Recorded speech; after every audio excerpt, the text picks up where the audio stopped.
সুপ্রিয় দর্শক, আসসালামু আলাইকুম। এখন কিন্তু পড়েছে প্রচণ্ড গরম, আর এই গরমে কিন্তু খাওয়ার রুচি অনেকটাই কমে গেছে। তো সেজন্য নিয়ে আসলাম খুবই রুচিশীল একটা মজার টক রেসিপি, আমের টক।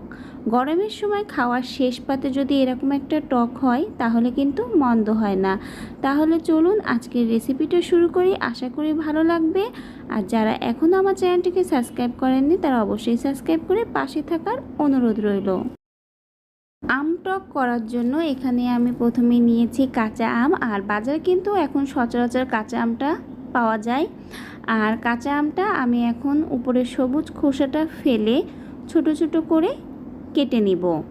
খোসা ছাড়িয়ে আমগুলো আমি ছোট করে কেটে নিয়েছি। আর আমের আঠিটা নরম ছিল সেজন্য সেটাকে ফেলে দিয়েছি।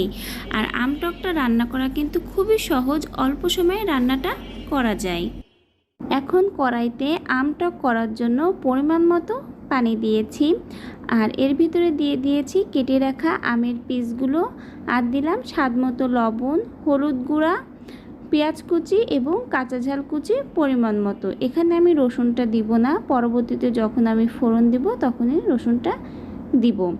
এখন ঢাকনা দিয়ে কিছুটা সময় রান্না করলে দেখবেন আমটা সেদ্ধ হয়ে যাবে এবং চামচ দিয়ে আমটা মেশ করে নেবেন। চাইলে কিন্তু কিছু কিছু আম আপনারা এরকম আস্তেও রাখতে পারেন। আমি সব কিছু মোটামুটি মেশ করে নিচ্ছি। এতে করে খুব ভালোভাবে টকটা মিশে যাবে আর খেতেও কিন্তু মজার হবে। আর স্বাদ অনুযায়ী কিন্তু আপনারা এখানে ঝাল ও লবণটা চেক করে নেবেন। আর এখানে স্বাদের জন্য আমি একটু চিনি দিচ্ছি। চিনি দিলে কিন্তু এই আম টকটা খেতে ভীষণ মজার হয়। কিছুটা সময় আবার জ্বালিয়ে আমি নামিয়ে নিচ্ছি।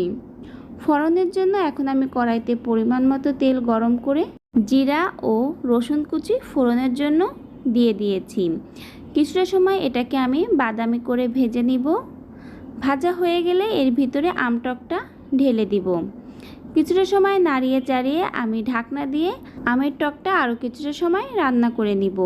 এতে করে ফোড়নের ফ্লেভারটা খুব ভালোভাবে আম টকের সাথে মিশে যাবে এবং খেতেও কিন্তু ভীষণ মজার হবে। আর আম টকের ঘনত্বটা এখানে আপনারা আপনাদের পছন্দ অনুযায়ী রেখে নামিয়ে নেবেন।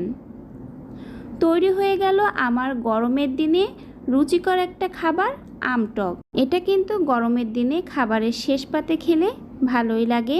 আর এই আম টকটা খেলে কিন্তু খাবারের রুচিটাও অনেকটা বেড়ে যায়। আশা করি আমার আজকের আম টকের রেসিপিটা আপনাদের কাছে ভালো লেগেছে। ভালো লেগে থাকলে ভিডিওটায় লাইক করবেন। আর নিত্য নতুন ভিডিও পেতে অবশ্যই চ্যানেলটিকে সাবস্ক্রাইব করে পাশে থাকা বেল আইকনটা প্রেস করে দিবেন।